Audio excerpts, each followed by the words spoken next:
Puisi Harakaharu Iswadi Pratama.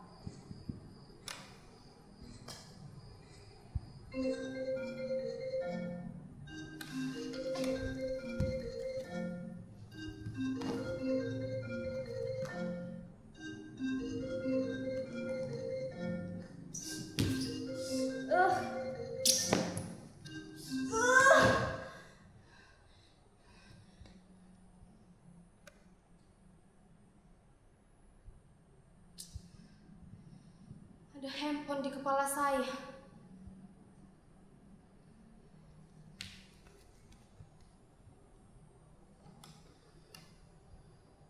Setiap malam, setiap kali saya membuka buku-buku ini, setiap saya mencoba khusyuk membaca, tiba-tiba terdengar suara.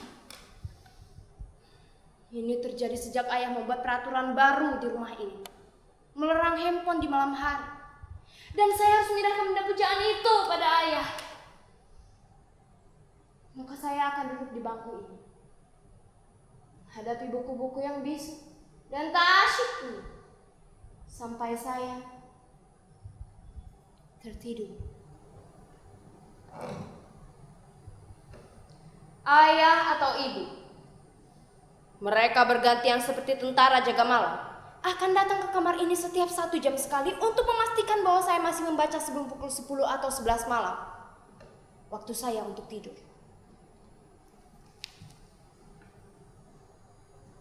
Pintu itu tak boleh saya kunci sebelum jadwal tidur tiba. Ini peraturan kedua.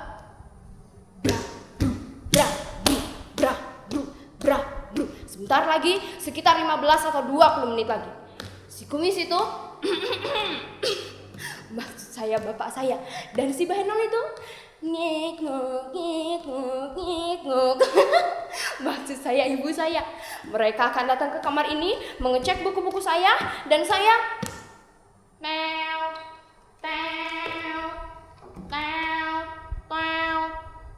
saya harus ada di bangku ini. Saya harus membaca buku.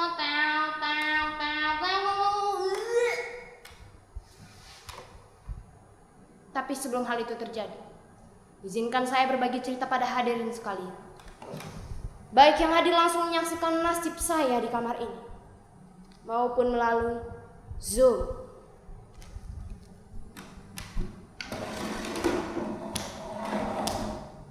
Saya sendiri bukannya tak berusaha, bahkan segala daya upaya sudah saya kerahkan untuk bisa membaca buku dengan khusyuk dan bahagia. Saya juga sudah memotivasi diri dengan berbagai nasihat yang saya ingat. Kata-kata mutiara, semboyan, pepatah, pantun yang lebih penyemangat belajar. Tarak tak baca buku, jadi kutu buku. Tarak tak hingga kritik tajam para pakar mengenai bahaya kecanduan handphone. Tetapi herannya, hal-hal yang biasa dipakai orang untuk memotivasi diri tak juga membesarkan semangat dan gairah saya untuk membaca. Kalaupun berhasil, ya hanya bertahan 10 atau 15 menit saja. Lalu saya pasti akan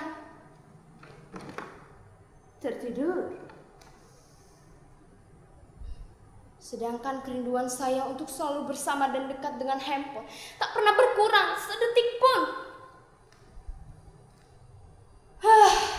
Kalau saja mengubah diri bisa dilakukan serenyah, seguring, segaring, sekresek ceramahnya Maria Teguh itu, mungkin hidup saya tak menderita begini lagi.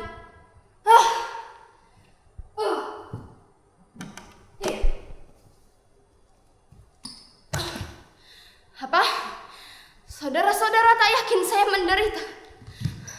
Apa tak terlihat beban derita itu di wajah saya ini? Di sorot mata saya, di getar suara saya, di seluruh tubuh saya. Kamar yang sepi, ranjang yang kosong, pintu yang tertutup, hingga buku-buku bisu. Siapakah saya ini? Ini bukan acting. Ini bukan acting seperti dalam pertunjukan monolog anak-anak SMA itu yang FLS 2N itu. Ini real, nyata. Saya memang sedang menderita. Bahkan, kalau penderitaan saya ini saya tuangkan ke dalam puisi, saya kira saudara-saudara tak akan kuat membacanya tanpa menitikkan air mata.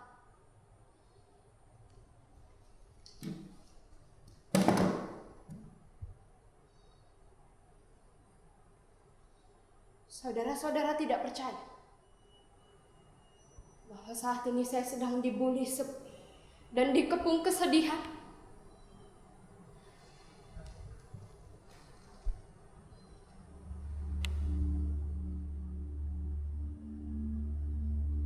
Sebuah handphone bukan lagi benda biasa. Ia adalah salah satu bagian terpenting dari diri kita, bahkan hidup kita. Bayangkan, sejak kecil, dia sudah bersama kita. Menjadi teman di saat kita masih kanak-kanak dan belum bernilai guna. Pagi, siang, sore, bahkan malam. Dialah yang selalu setia di sisi kita, tanpa keluhan sedikit pun. Asalkan baterai dan kuotanya cukup, dia akan melayani kita, apapun kemauan kita, bahkan menyimpan nama kita dan seluruh memori kita di dalam dirinya. Dan kita menyimpan password dan kunci pembuka dirinya di dalam benak kita. Suatu simbiosis yang sangat romantis dan intim. Bahkan kita bisa lebih dekat dan nyaman dengan dirinya daripada dengan sesama kita. Itulah mengapa berpisah dengan dirinya, meski cuma saban malam, seperti melewati bertahun-tahun kesepian. Oh, handphone. Betapa berat dan panjang jalan yang harus kutempuh untuk kembali bersamamu. Sejak kecil, saya sudah menuliskan nama saya ke dalam diri. Arayan. Saya memang sempat berganti-ganti partner, dari handphone yang satu ke handphone yang lainnya. Tapi apapun jenisnya, sikap mereka selalu sama, setia menemani dan melayani, tak pernah berkurang sedikit pun. Bagiku, dia sangat istimewa, penuh kesetiaan dan konsistensi. Maaf, mungkin ini agak berlebihan, karena diterkam sepi dan rindu. Pikiran saya jadi melayang-layang. Jadi bagaimana? Sudah cukup jelas bahwa saya menderita.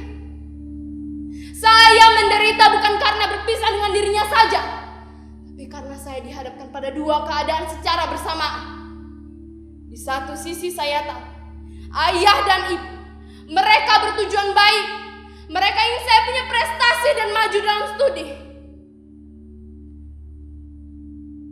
Tapi di sisi lain, seluruh diri saya, kesadaran saya, jiwa saya sudah terbiasa hidup dengan handphone sejak aku kecil. Bahkan sebelum ada peraturan seperti itu, aku terbiasa tidur dengan dia rebah di dadaku atau persis di sisiku.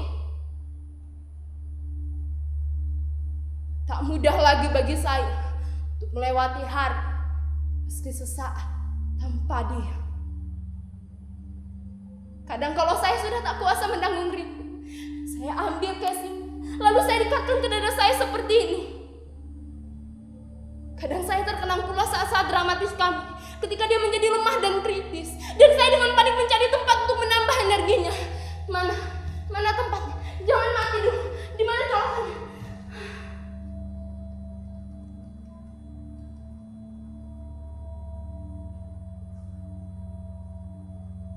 Tak ada yang lebih membahagiakan selain dengar suara renyah dan riang.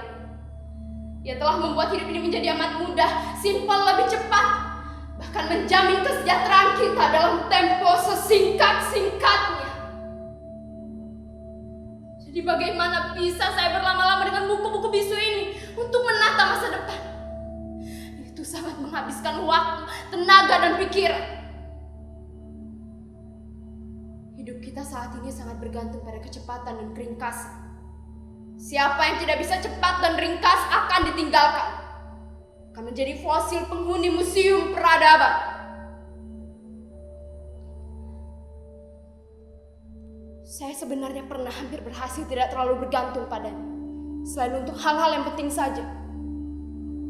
Tapi saat saya memergoki ayah dan ibu, duduk asik dan begitu intim dengan handphone masing-masing,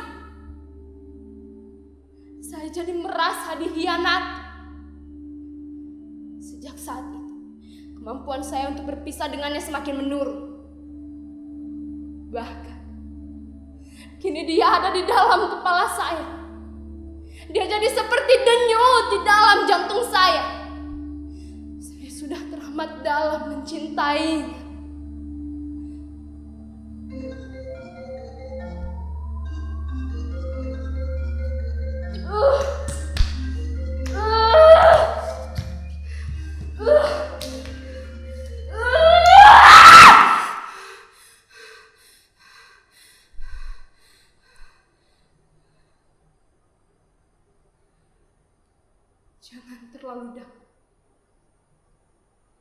Jangan terlalu dalam mencintai,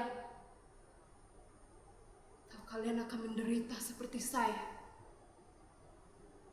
Ryan, ada apa?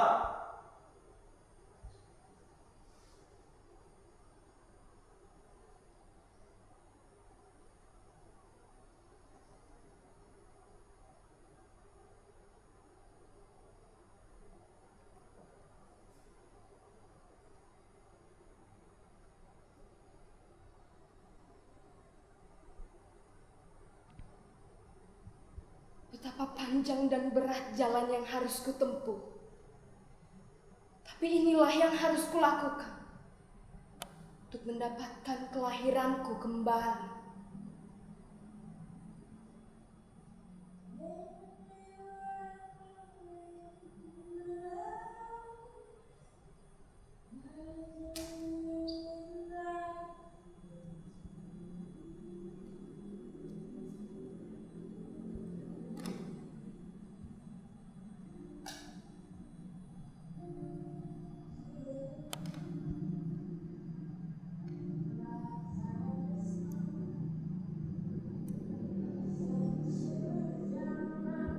Selalu kukatakan padamu ketika melewati kota ini, ada sesuatu yang berseri esok hari.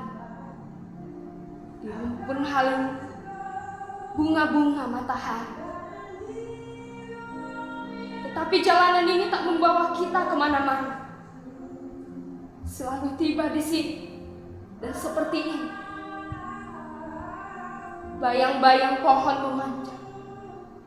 Bayang-bayang kita sepanjang jalan. Jalanan ini terlalu sering kita lewat.